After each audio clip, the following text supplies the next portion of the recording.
Welcome, Brad Withers, to Ordinary Visionaries. So the first question I ask everybody is, what makes you an ordinary visionary? That is such a great question. I've worked with ordinary working people, managers, and leaders. And this word vision, I think, scares some people. They think they need to have some grand vision of life. And so when I originally saw the request, I thought ordinary visionary, that's a great way to put it. We all have the ability to see something for ourselves in the future. Part of that, though, is listening to yourself, which sometimes I have struggled with. But what makes me an ordinary visionary is that I have been able to move myself forward, see the things that I want to achieve, and work towards them. And that's really what it is. There are some things I've done in my life that at the time I didn't know why I was doing them, but something inside of me propelled me to do them. And then later on, it's like, oh, that's what that's all about. So that's kind of my definition. Okay. So tell us a bit about your journey. And that can be personal and professional. Like most of the people I'm interviewing are people I know are self-employed professionals, work with companies or individuals. And how did you get into that? I almost bought a very small business. I had the money lined up. And when I did my due diligence, it didn't come out clean, if you will. It was nothing notorious, and I was working in the business. But my mentor and my money backer said to me, if you can find this easily, there's something else going on, and you won't find out until it's too late. So I literally had to start all over again. Brand new, clean the slate. And I'd always loved motivational speakers. And so I thought, well, why don't I try that? And I went to the National Speaker Association Columbus meetings. This one guy said, there's this seminar company. Why don't you try it out? I literally had no idea if I could do this. So I did the test and went out to Kansas City, and they loved me and all those good things. My first week out was 9/11. Oh, dear. I walked around the White House on the 12th of September. Got home that week.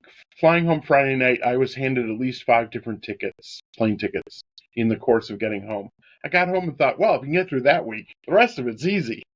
What do you mean you were handed 5 tickets? They didn't know what plane to put me on because they were canceling them all so fast. Oh, I see. Right. It was true chaos. Yeah, it was. It was chaos. And being in DC made it even that much more interesting. And but again, I got home and I'm like, all right, if you can deal with all that craziness, you'll figure this out. And I had a wonderful mentor who changed totally how she got me out of the motivational side of it, and she took me to what I call the dark side of being much more facilitative and asking questions and realizing that you have experience in the audience that you're never going to touch because you want to tell them what you want to tell them, but if you ask them, then they bring that out, and you have these incredible dialogues. And so that was a very early first lesson, which I didn't expect to learn at all, because that wasn't the path of what I wanted to be on. I'd seen Brian Tracy a number of times. He's a wonderful public speaker. It's great. He's very talented. Jim Rohn is my favorite. And I've listened to these guys. I've listened to other tapes. They're wonderful at delivery. And that's only a piece of what I do. And Jim Rohn, I listened to more personally. You said there's a mix of personal and business, but I was struggling trying to figure out what to do with myself. I have an MBA, and I wasn't just connecting, and I didn't really want to work for a big company necessarily. So it took some time to figure it out.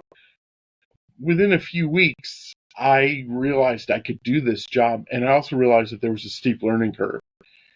And I spent the next 8-10 years learning it, just trying things and reading and learning each topic unto its own. Now, were you working for a company that booked motivational speakers? Yes. So, and they still exist today, Oh, um, who is it? and Skill Path, All right. and they run people into at that time hotels. Now they're doing most of their work online, and you'd sign up for 5 cities. My record was 11 flights from Sunday night to Friday night, and you'd run to hotel to hotel to hotel.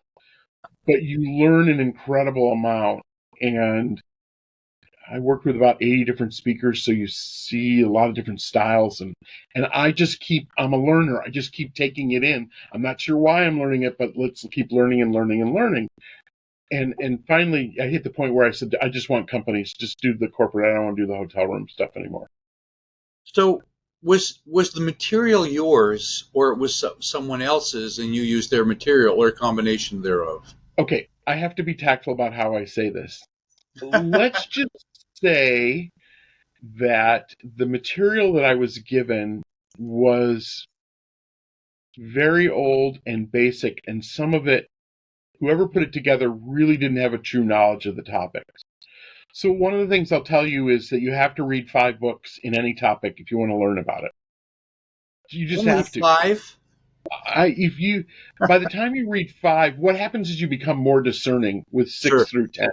You Yeah. may read more, but you'll only get fewer bits out of them because you're like, yeah, I know that, I know that, I know that. And Sure. then Sure. you start to grow. But if you read 5, you really have a lot of the basics down.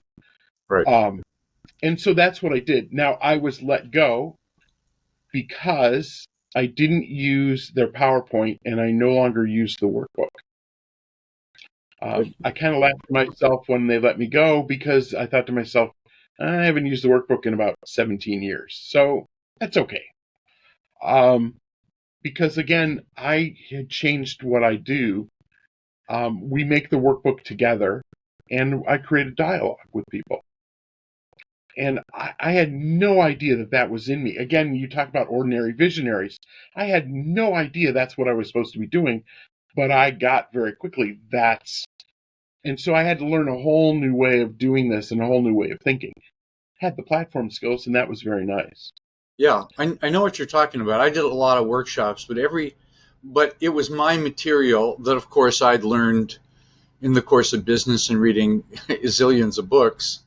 Right, But every time I did the workshop, I changed the workbook. I mean, every time, right, right. et cetera. And it went on and on and on, and it kept on for 39 years, Well, doing various programs, and always I'm trying to find out what. Anyway, so it sounds like you were doing that. well, one of the things my mentor taught me was your job as a leader is not to say to people, here's where you are and here's where I'm going to take you, which is the format most used. What you really need to do is go out and find out where they are and then find out where they want to go. And that's a whole different process. So yesterday, I've done this same class now 15 times for the Navy. And this was just a different group. And I did an exercise that I don't normally do. And I threw one away because they just weren't there. It was just a different group. And I wanted to serve them. And we were having very rich conversations. And so that's part of it is, yeah, if you work out of just one standard thing, you're only going to hit a portion of what people are. And I'll change what exercise I start with in the morning or case study or whatever it is that I'm going to do based on, because I ask them, the end of my opening is I flip it over and ask them what they want to get out of the day. And that, you know, part of the things about, you talk about being a visionary, but being somebody that's at a higher level, it freaked me out the first couple times I did that. It's like, how can you ask them what they want? I mean, you were totally letting go of control, but that really is a visionary. They have let go of control, and what emerges and comes to you then gives you a whole different power and capability that you never had before. And so that's That's great. something that you learn. Yeah. Yeah, so you discovered that a cookie cutter approach doesn't serve people. No, and I will tell you, most adults, after they've been to one, are kind of insulted by the second time because, like, yeah, I've heard this, I know this, Right. um, and literally, they'll look at what page number you are on and then look at their watch, like, okay, how many pages per hour are we going through? I mean, you can just see them calculating in their mind. You've totally lost them. But when you ask people what you want, I'll never forget, I was in a nuclear fuel facility outside of Buffalo, and it was a union atmosphere. The room I was in was like 55 degrees. Everything was dusty. They weren't ready, and they're getting it all together. And I had to go through one of those long safety videos, and the guy was like, "So what'd you get out of that?" And I'm like, "All I got out of that was if something goes off, I'm following you." He's like, "Great, you got it." So then we go into this crazy room, and one of the guys you can just see is bubbling up. He goes, "Why are managers idiots?" And I write it on the flip chart right in front of him, and your name, Bob. And I said, "We're going to talk about this." And by the end of the day, and I always go back over my list. If that's where they are and that's what they want, I got to know that. Yeah. If you think you know where a group of people who are cold, where they are, you're not the expert. So we're picking up again. Brad had a problem with his camera, had to switch cameras. That's why it looks a bit different. So go with the flow, right? Yeah. So Brad, so where were we? We were talking about, adjusting to what is needed. Right. Yeah. Right. And you have to find out where they are and what they want, and where they're really trying to go. Yeah. And that's what the work really is. But it's also the work that you have to do on yourself. Is where are you going? What are you good at? What aren't you good at? Right.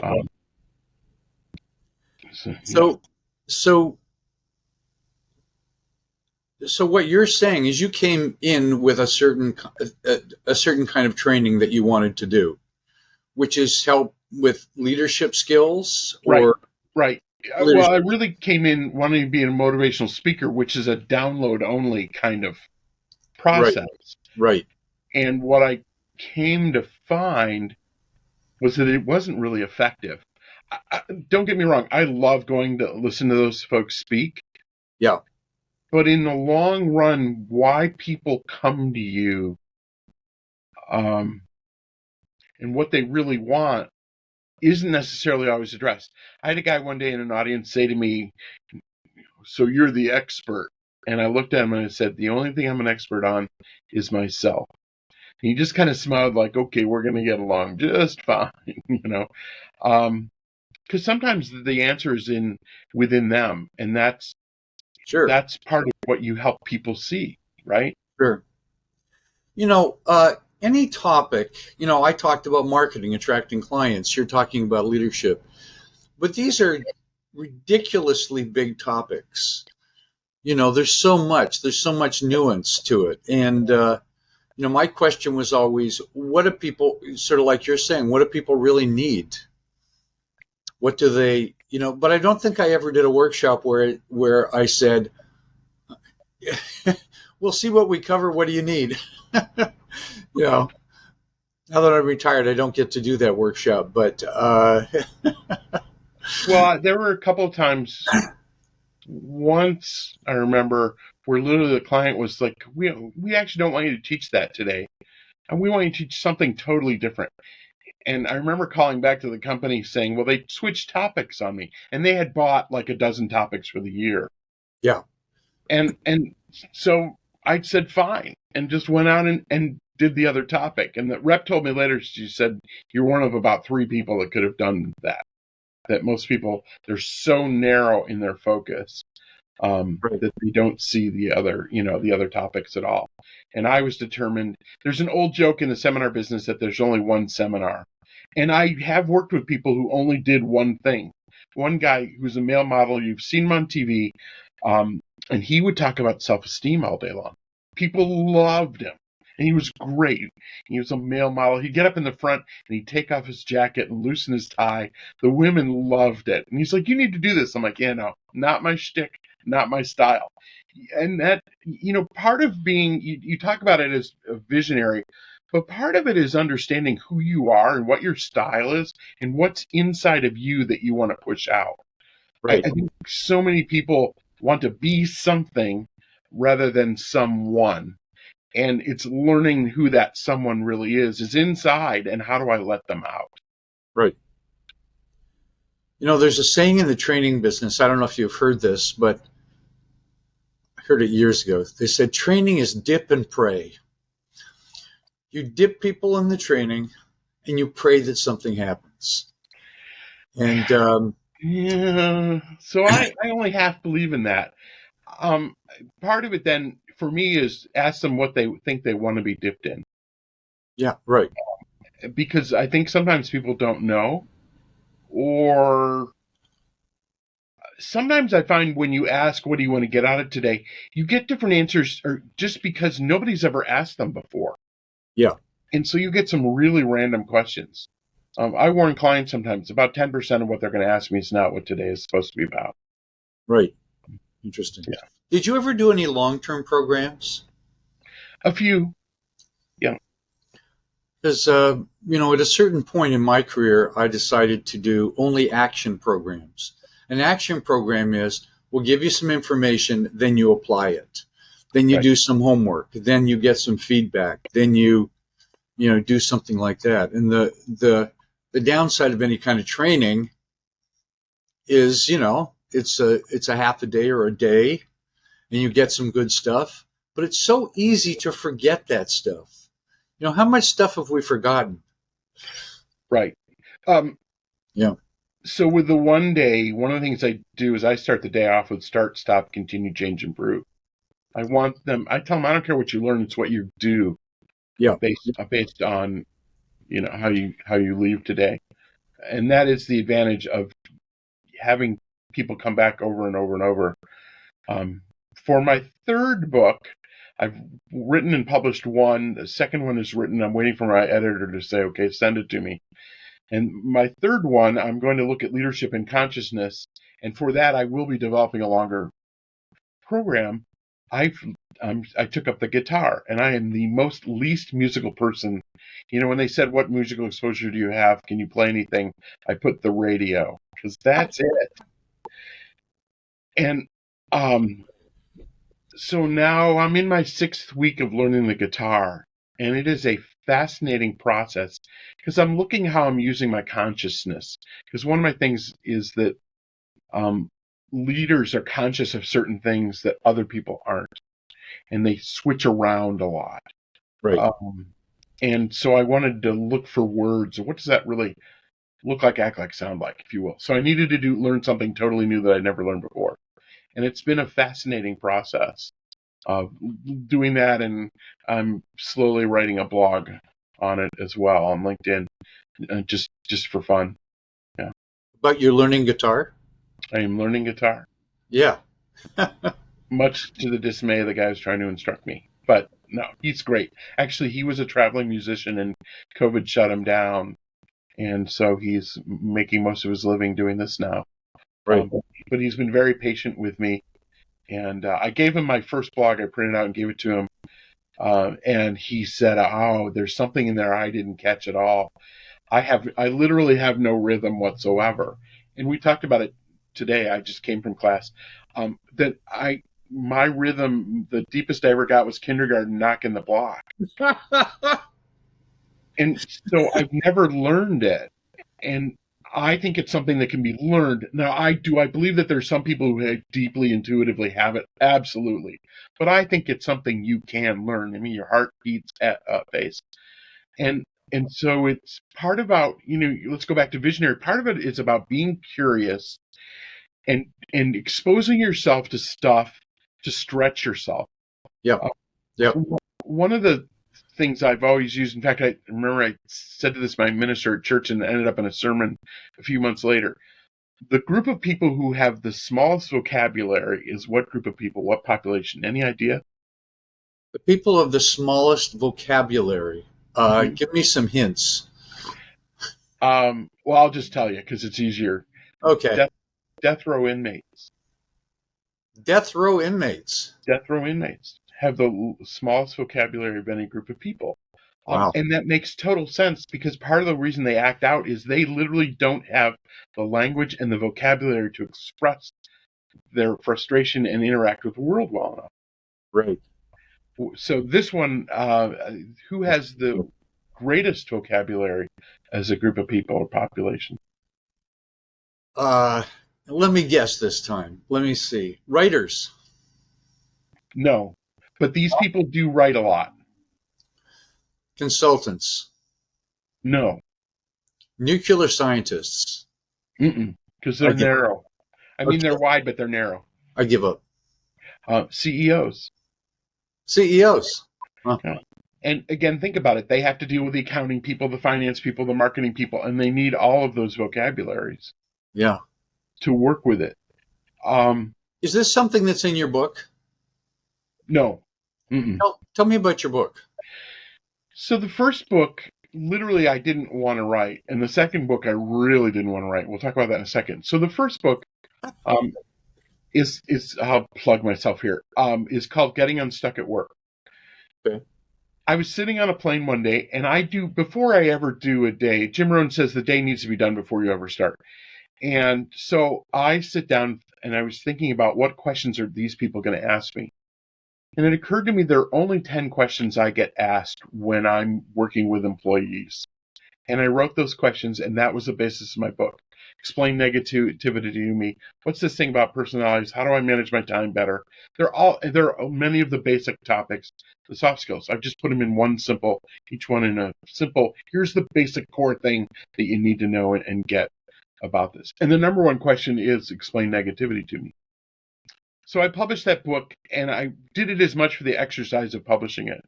And then I wanted to go on and write my leadership book. And during COVID, I wrote this long tome, and I'm like, okay, ready to go at it. And the voice inside of me, and this is, to me, Robert, everybody has this. You have this little voice, and for me, it said, no, you need to write another book. I'm like, but I don't want to write another book. I wrote the book. And like, no, you need to write the one for managers. So it's the same thing. What are the questions managers ask? And when I finished the book, I realized my brain wanted me to do that because you're going to write the third book the way you've written the first two and not make it a textbook, but make it an interactive dialogue kind of book. And so the first two books are like I'm in the seminar room and it has flip chart pages and all that. And that's really how I'm going to do the third one. What I'd written was a kind of a boring textbook kind of thing with nice diagrams, but it just was too much content and not enough concept and why, why the context of how do I use it and why do I need to know this. Right. So what's the title of the book? The first one's called Getting Unstuck at Work, and the other two I haven't titled yet. Okay, so the second one hasn't been published yet? No, it's I'm waiting for my editor, who is in this same business. It was really good to have somebody who was in this business who understood what I was trying to do. We still argue about English and whatever. He hates semicolons, so in my comments about him, I put in a semicolon just to tick him off, which he loved. He just thought it was hilarious that I had to do that. He wiped out every semicolon in the book. He's like, yeah, no semicolon. And by the way, I think part of being a visionary is what you think you're going to be doing is never what it ends up to be. That's the other thing. I think if you're really a visionary, at a certain point I'm going to have to totally adjust. I'm going to have to redo everything. Because what I learned, and you know this probably better than anybody, it's not writing, it's editing. The writing was easy. The editing was painful. Really? But when I wrote the second book, the editing from the first one made me a much better writer. And so that was super, super helpful. Right. To be able, the second one I banged out a lot quicker. And I think I edited it 4 times. The first one I edited 7 times. 7 times. I can relate. So Brad, if you were to say, here's the gift that I want to give to the world through my knowledge, through my contribution, through my work, through my training, what's that essential thing that you want to help people with? So the third book, and this statistic has bugged me for years. Which is? 85% of the people who are in charge of other people think like managers. and only 15% think like leaders. Why is that? And how can I help more people think like leaders? Which is part of the reason I'm doing the consciousness piece of it. What are you really conscious of? Because I think managers are conscious of one thing, and I think leaders are conscious of another. And that's Yeah. the thing that's compelling me to move forward. So what's the big distinction? A manager does this, a leader does this. What's that big distinction that people are blind to? So my little tagline is managers um, tell people what to do. They give them behaviors, and they want control. Leaders want to change people's minds. Leaders want people to think differently, because then when people think differently, they'll take different actions. Right. And so that to me is the distinction. Your manager is all about controlling what's going on, and in some cases to the point of micromanaging and expecting people to behave in a certain way. The leader lets go of all that control and says, I don't care. Here's where we're going. You figure out how to get there. And they release a lot of the artistic ability in people and the creativity. Some people don't have that. Although, having taught creativity, everybody has it in them in one form or another. I always love teaching creativity to engineers because there's always one old guy who comes up to me and goes, yeah, I'm not creative. Good luck, kid. And invariably, at the end of the day, they'd come up to me and go, I am creative. I've never thought about it that way. Right. And so I give them the steps to creativity and I put them through exercises. But engineers are very pragmatic in their creativity. That's all it is. It's just, it isn't painting paintings. And Right. so, yeah, that's the difference. Brad, one of the things I found helping people with their marketing was not necessarily the nuts and bolts of marketing. So there's nuts and bolts of whatever, leadership, management, marketing, brain surgery, whatever. But the issue was people's resistance to thinking for themselves, being creative, getting out there, being fearless, all the stuff that is much harder to teach than here's the basics of things. Here's how you do a newsletter. Here's how you write a blog. Here's how whatever. Here's how Right. you sell. Right. No, here's the script. Da da da. And the thing that I kept working on and was often frustrated by is people's unwillingness to make mistakes and make a fool of themselves. So is there some kind of a parallel there for you in what you're teaching? Um, yes and no. Um, I think part of that, is a need for control and the ability to let go of the control. Because leading people is just asking them, what do you want to get out of this? How can I help you? How do I support your behavior? As Right. opposed to, no, you're doing this wrong. This is what I want. Right. Um, and I still struggle with some of that, is what am I doing? But I know it's interesting. I know exactly where I'm going right now. And so I know the pieces that I need to do. Um, Part of that is being able to move myself forward and, having those lists and being able to see what I need to do. Do you make mistakes? Yes. But you kind of have to dust yourself off and go beyond them. And that's just part of the process. And the other thing is that if you don't believe in it, then you won't move forward. Part of the book and part of what I'm doing is there are a couple more pieces I need to really be able to market this leadership program the way I want. And, it isn't resistance, it's self-preparation, so that when I can go into a room and work with people, I know how to take them somewhere. Because it's a very different topic. But Yeah. yeah, Yeah. there is this internal resistance. If have you ever read Pressfield's War of Art? Yeah. I've listened to that many, many times, and it's gotten, it has to kind of come to your core of working through that resistance. Right. Right. Yeah, I found that quite an interesting book. Mm-hmm.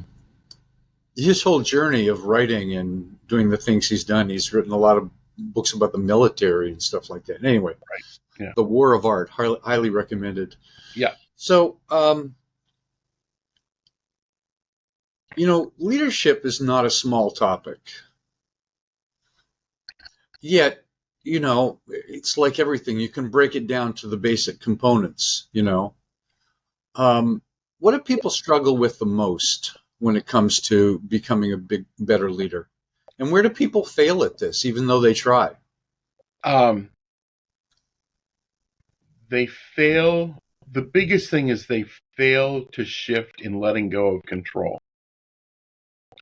They see their job is to focus on results and training people.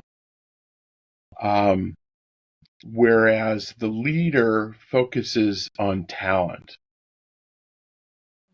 and they want to find out what's inside other people rather than tell people, this is what I want you to do, this is what's inside of you, this is what I expect. And part of that includes the leader recognizes that they may work with somebody who will end up on their shoulders, and that doesn't bother them. The manager is like, no, I'm the top dog, I'll always be the top dog. Which is why if you're in an interview and I want your job in 5 years, they may not exactly like you because that, they don't see themselves going up necessarily. And so it's that support piece of it. It's Chenard's book, I think it's called Set My People Free. But that's what he kind of learned as the visionary is I just need to set people free. I have a really simple little diagram of it that somebody gave me work for Toyota. And the first little diagram is the high performer, and it's just chaos. There are people running around everywhere. And then the leader is the box, and it's like a tight kite tail going beyond that. And then it kind of starts to form a circle. And by the time you get to manager, the manager is at the center of the hub, and there's a circle of people around them. The leader then moves to the edge. They don't have to be the center of attention anymore. And they want people to feel equal, because when people feel equal, they will give a voice. And finally, the visionary is actually outside of it. As my mentor Marilyn said, they create the environment for people to do their work. And that's all they have to do. Set them off with the goals, and away they go. So it's a whole different way of thinking. And the manager is always playing this chess match, trying to make sure nobody outthinks them. Whereas the leader's like, no, I want people to outthink me. Right? And it's why Lincoln had people who had different opinions around him. He wanted to hear this. He didn't want to wait until he lost the election to find out, well, didn't you know? Right, No, right. he wanted to hear right in the meeting. We think you're nuts, and this is why. And then he could understand that and take that in and adjust. Yeah. So, I think of culture when it comes to leadership.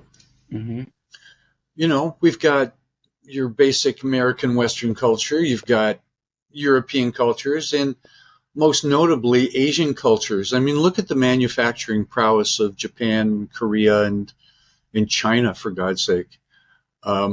China doesn't necessarily create new stuff, but they sure are good at churning stuff out. So they're very good at copying. They're not very creative, which is why they always want to take our stuff, because they'll let us be creative and Yeah, then yeah, yeah. and then just recreate it. I never understood the word culture until I taught in South Korea for a week. I did the same team building exercise twice, and it was chaos. And it's something here in the States. It's getting across a little river exercise. And I remember flying home going, why couldn't they do this? So with culture, and it was so fascinating, if they very much have a pecking order. And what happened was there's no leader selected for the exercise, so nobody knew how to do the exercise. So it was really fascinating, and that's when I got culture in my brain. The other one was eating dinner.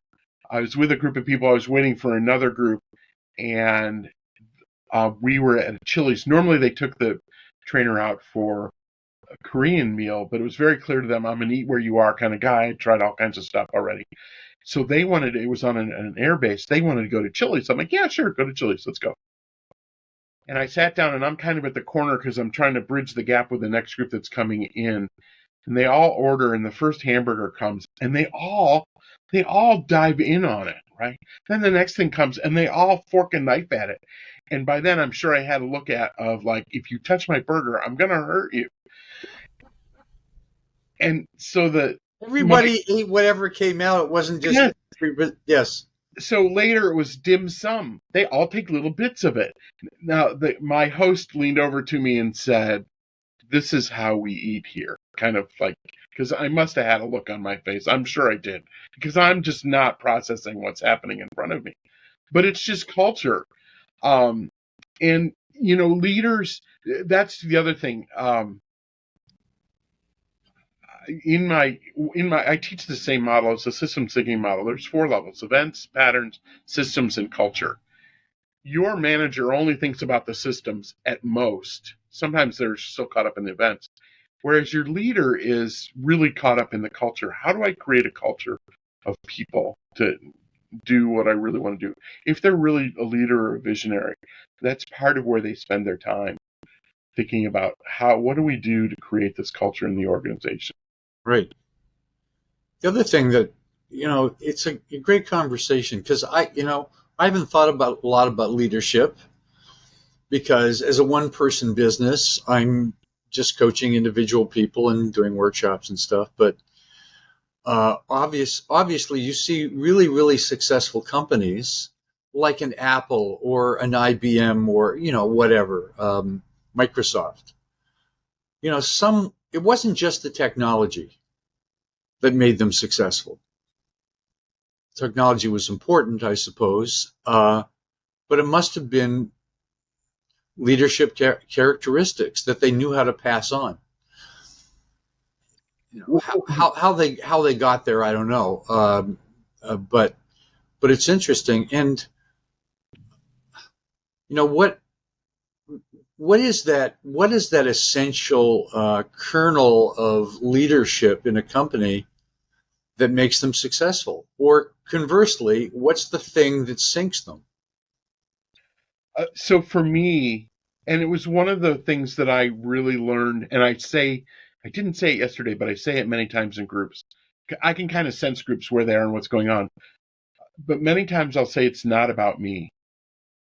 And I think a leader really thinks that and believes that this is not about me. This is about us collectively and where we're going. Managers, it is about them. It's what they want. And it's a very much a shift. So in my researching and going at the third book, one of the things that nobody in conventional psychology, I got this actually from drug therapy.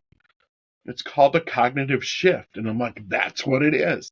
There is this shift from one kind of consciousness to another because people need to shift away from how they think about their addiction to be able to unravel it. And that's all I can really say about that. But it is a cognitive shift. And I just love that term. It's just a shift of thinking. And leaders have gotten themselves through that.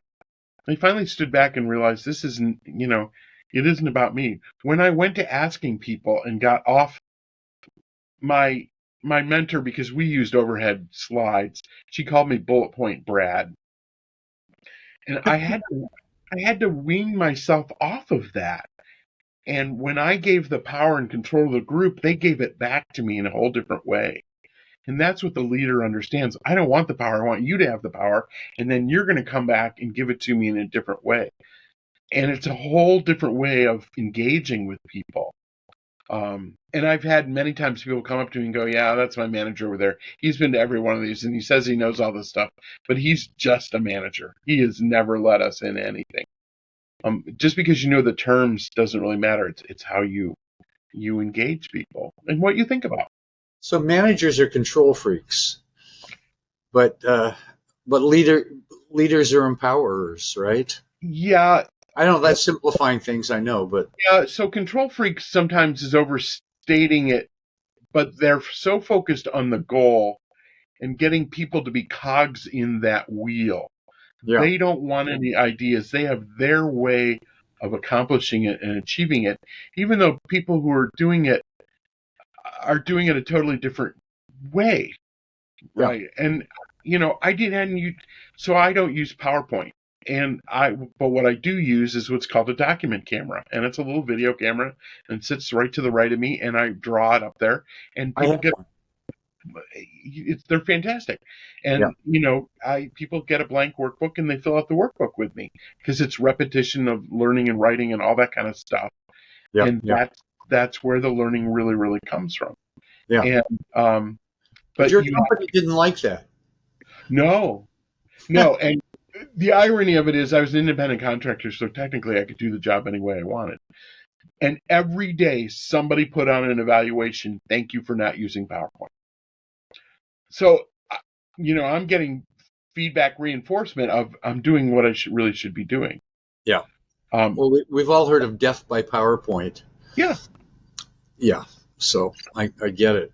Yeah. The other thing that this has got me thinking of is a company that's effective, efficient, whatever, and then also a company that is happy. Some people actually love going to work at a certain company. And another company might make money, but they might do really well, but it's not fun. It's not enlivening. They don't love it. And what are your thoughts on that in relation to leadership? What does it makes it fun to work for that guy and to be at that company and do what you do?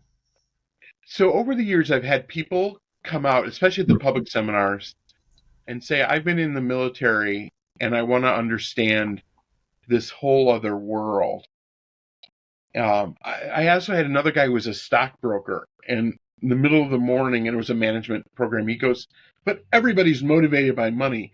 And I see half the audience just go, no. He didn't come back after lunch because he just didn't understand it.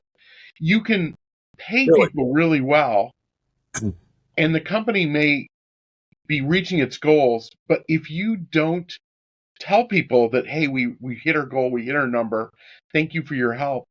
Because one of the things I say is you're managing emotional people, not logical people. And you have to somehow touch people emotionally. People want that. We're human beings. It's part of who we are. And we want to feel success in one way or another. And so the leader understands that. The manager, there's the old joke about the millionaire who hires this new kid and he drives him up on the coast and he has him looking out over the ocean, this really nice house. And he goes, son, if you come to work every day, work really hard, day in, day out, work some weekends, extra time, son, someday all of this will be mine. And people feel like they're working for that sometimes. It's like, I'm not benefiting in any of this. This is all about you. So the leader's like, no, I want you to feel that success because that's what makes it fun. Yeah. One of the things that we hear in the news a lot these days is how much CEOs are paid in relationship to the employees. They're not just paid 5 times as much, 10 times. Sometimes they're paid, 100 times as much. That must, I just can't understand it. It seems that in the corporate world, it's all about becoming filthy rich. Who cares about the damn employees? And that's not real leadership. Well, it seems almost inevitable. It's like you can't hire someone. You can't do anything other than that these days. Right. I mean, I think we're kind of out of whack. The top 100 Ohio state employees, the top 100 highest paid employees in the state of Ohio are all sports coaches. It's just out of whack. They're sports coaches? Yes. If you listed how people are paid in the state of Ohio, the top 100 highest paid are all coaches. Coaches for what? College sports. In college sports, they're the highest paid people. Of course, because there's media and there's television and there's, Yeah. TV rights and all that Well, stuff, right? and then we have to, I'm in Ohio, so what's Michigan paying their people? We have to pay them more because we got to beat Michigan. We've gotten into this whole thing of this isn't about helping student athletes be better athletes and better students. This is about some other thing. And I'm not picking on because my sister went to the University of Miami. The University of Miami hockey coach, and they have a very good program. So don't, it's not that this guy is a terrible coach, but he's paid $425,000 a year. That is a lot of money to coach hockey players. It just is. I just don't understand how we pay somebody that much money to coach kids. Wouldn't 150 be enough? I just don't, some of it just makes no sense to me. Well, it's supply and demand to a certain degree. It's like But it's we've created this whole subculture of paying people all kinds of money like this. yeah, And it's, yeah, is it what we're really meant to do? I don't know. yeah. So then in the pecking order, you have CEOs who make so much more. And, And yet our minimum wage for the lowest workers who are working their tail off, they're at the front lines doing the stuff, are paid the worst. Anyway, we can't right. solve that in this No. conversation. But the other idea that popped into my mind, and since we're both self-employed professionals, or I that was my thing for forever, Right. and so this concept of self-leadership, is leading other people. I never really led other people. I taught other people, but Okay. for, So for, two for things. whatever reason. And what are your thoughts about that? What is self-leadership? Let me start by saying the fact that you've taught other people, you've led other people. Yeah, A good teacher is a leader. yeah. Um, I'll accept that. so as an individual, I do have to lead myself. I have to organize my time. I have to decide what my goals are. I need to go for those goals. I need to at times be able to say no to things because they're a waste of time or they don't help me really engage myself in the best kind of way.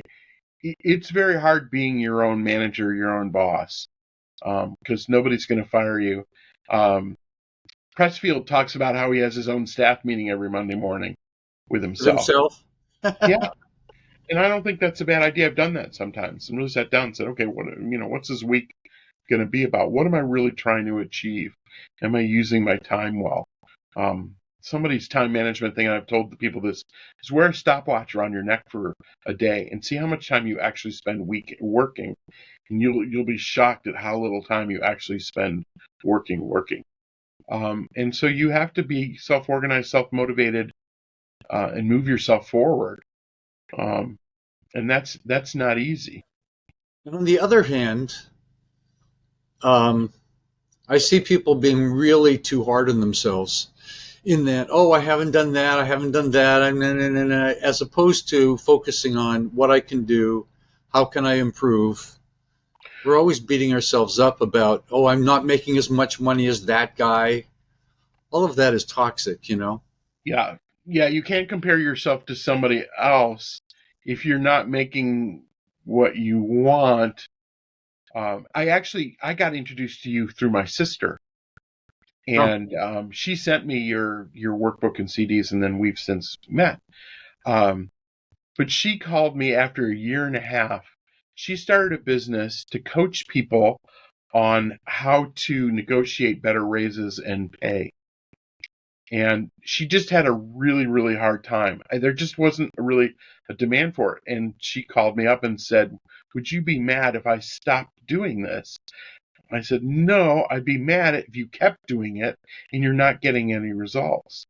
She was like, oh, never thought about it that way. There really wasn't a demand or a niche for it. She tried. I know she did everything she could do. It just wasn't there. And so she went on to something else. And so you do have to have the feedback from the world of what you've been doing. Yeah. And you have to be, realistic with that. And so you kind of, let me put it another way. You need to be able to look in the mirror sometimes, and that's really hard to do. And go, okay, this isn't going right. I need to do something else. Yeah. I noticed times in my career where things weren't going that well, whatever, and I had to really reevaluate. What do I want to do? What's my purpose? What's the direction? What do I want to accomplish? What are my plans? You have to keep doing that. You just can't keep chugging along automatically, or you lose interest in what you do. So I was always changing things up and creating new courses and writing new stuff. Right. So, right. So, well, you take in more information because you're learning and you're growing. Yeah. And even though I'm not making money anymore, I can't seem to retire. But that's which is great. I'm really having fun doing this, not worrying about making money on the podcast or the interviews, just doing them for, it's really great. Yeah. No, that's a whole other topic. I noticed some people have made more money than I've ever made, are still working to make more money, and I sometimes wonder why. Why are they doing it? But that's it's a driver or motivation. Yeah. I dated a woman who said to me a long time ago, I know some of the wealthiest people here in Cleveland, and she goes, most of them really aren't happy. Well, of course not. If they only had $1 billion more. Yeah, but that becomes something that you never get to. Yeah, exactly. I was with a guy. He was helping him redo his apartment, and he finally got it all done. He was having this big party to have everybody over, and I got over there early. I think we needed to move some furniture around or something. And the bartender he had known for years, and he said to him, you're one of the few people that actually enjoy their own parties. And that, for some people, is they just can't enjoy their own party. And so they just keep running like there's something more, and they just can't enjoy it. So, yeah, it's a trick to just stop once in a while and enjoy life. Yeah. So, any final words of wisdom for you in terms of being an ordinary visionary in life and around the whole leadership issue? So, a couple of things. One, listen to your inner voice. Sometimes you have to stop to do that. I am not a meditator and that kind of thing, but yeah. Things do come to me, and you do have to listen to them. And I'm a good one for writing things down that are thoughts that have occurred to me, which help me be a creator as a visionary. Keep asking why, and try and why is this way, or why isn't it that way? Because that really helps you see how things are organized or how they can be organized better in the world. And that's really where people, find a problem and solve it.